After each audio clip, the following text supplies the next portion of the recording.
Hello, everyone. James O'Reilly here from Northeast Wealth to give you a quick update on something very significant that's happening from a global markets perspective around the coronavirus. General advice disclaimer, of course, if you are not a client here, then this does not represent financial advice or specific advice. By all means, please reach out if you would like that. More importantly, if you are a client, as you'll see, there are some things that I believe that we should be paying particular focus to. I'm going to take you through those things right now. So firstly, what exactly is the coronavirus? Well, to confirm, the coronavirus is a family of viruses. We're specifically concerned about this strain titled COVID-19. Outbreak happened in Wuhan in China. It spread to over 50 countries as of today, the Friday, the 28th of February.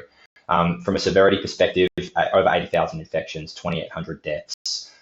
This is a big deal. It's a big deal for two reasons. Number one is with just the nature of the virus itself is such that containment is incredibly difficult. The reason that it is because of having a very high fatality rate, but in many ways not high enough to adequately quarantine it. If we consider avian bird flu, that virus that had significant issues some time ago now, that has a fatality rate of about 60%. And the only, if I can say, benefit of a 60% fatality rate is that it's very easy to quarantine a virus like that. When people get it, they get very sick very quickly. The symptoms don't look like anything else. So you can immediately quarantine them and house the virus and avoid it spreading very quickly. The problem with the coronavirus is that it has a very high fatality rate of 2%. And that is still a very high fatality rate. That's 20 times that of influenza. However, even though it has a very high fatality rate, it's not a high enough fatality rate that people who present symptoms immediately go and get the professional assistance that they need or the medical assistance that they require. So in a lot of cases, carriers of the coronavirus may never go and see a doctor and just say, look, I'm feeling a little under the weather for a few days, but I just got on with it, as do a lot of people that carry the flu, for instance. So this is a very, very dangerous combination here whereby containment is super, super difficult. The second problem here is not so much about what it is right now, but it's what it could be. An argument that I've heard over the last couple of weeks in particular around the coronavirus has been along the lines of, flu infects 40 million people a year, kills 40,000 people a year. This is just so much bigger a deal. The coronavirus is absolutely tiny. We shouldn't be thinking about it. It's not a problem. And I respectfully think that argument is ridiculous. And I think it's ridiculous because of, again, not where it is right now, but the propensity that it has to become bigger. And the simplest analogy that I can provide is one of a waste paper basket fire. If you asked me to evaluate your house and I came outside and I said, hey, just letting you know the house is in beautiful condition, just a small thing, you've got a waste paper basket in there, which is actually on fire. So you might want to do something about it. You would probably go and address that problem. You wouldn't say to me, well, is it just a waste paper basket? No curtains, no. Okay. Look, that should probably look after itself. I don't think the fire's going to spread anywhere. So no, it's just the paper will burn and it'll all fix itself.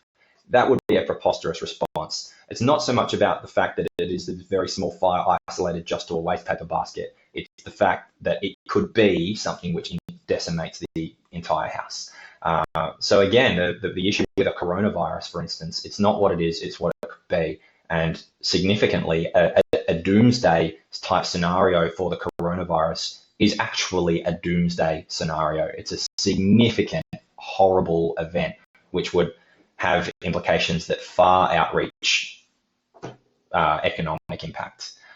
So moving on, given that is hopefully that gives you context as to why the ASX is down 10% this week.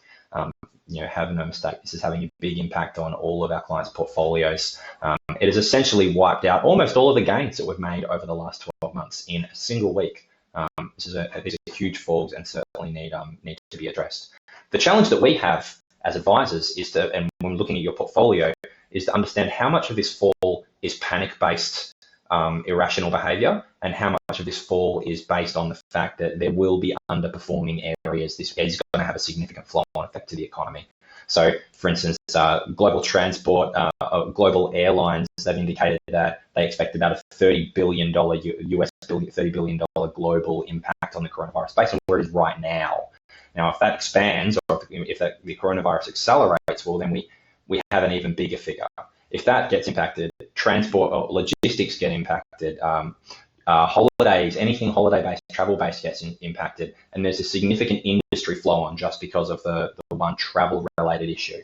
If we move across the supply chains, we already know Rio Tinto recently released guidance saying that the coronavirus is impacting the ability for steel to be produced, which means that they're exporting less iron ore to China for the production of steel because China can't keep up with it. They're on, they're undermanned, so to speak, right now.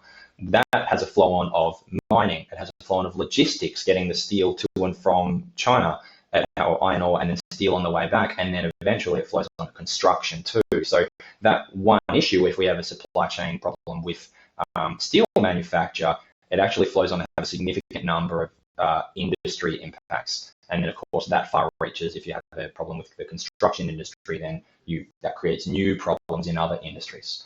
So this, absolutely make no mistake, this it is a really big thing right now, and it can be a bigger thing. Our current take, I really want to emphasize the word current, and that is because our take can and may change very, very quickly based on just all of this new information that's coming to us so quickly.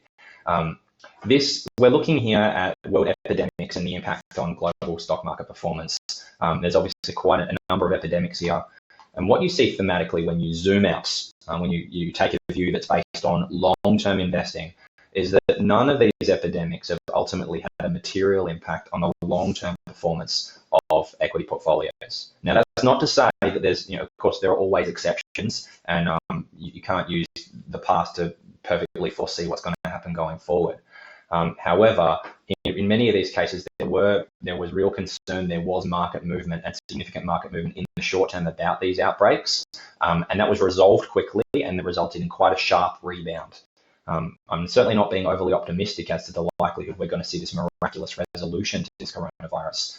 But from a containment perspective, and just in terms of, again, how much of our falls so far have been based on a rational understanding as to the economic impact of coronavirus, and how much of it is centered around that panic-driven selling of saying this could get absolutely awful and I just want to be out. And the answer is we don't know yet. So our current take right now is that if you are a client here, we have worked very hard to make sure that your portfolios are set up in such a way where you should be able to tolerate the sort of portfolio falls that you may be experiencing right now. Now, I can't stress enough that if you are experiencing discomfort, or if you want more information, if you want to talk about your alternatives, we are 100% here and we would love to hear from you. But in the absence of that, our view is that right now we should stay the course. The focus is not trying to get out at peak and try to time the market. It's not about timing the market. The goal is time in the market. And so from that end, we really want to encourage that same long-term view that we've always encouraged. And again, I must highlight that this is our current take.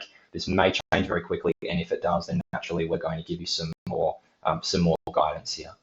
I'd love to leave you with one more thing, if I may, please, and that's just around a conversation I had with a client earlier in the weekend. As he was giving me a jab, and he cynically pointed out that out of all of the videos where I've addressed the problem that's existed in the markets and potentially a big risk that we're watching, I've actually done nothing, or we have done nothing in terms of taking specific action here.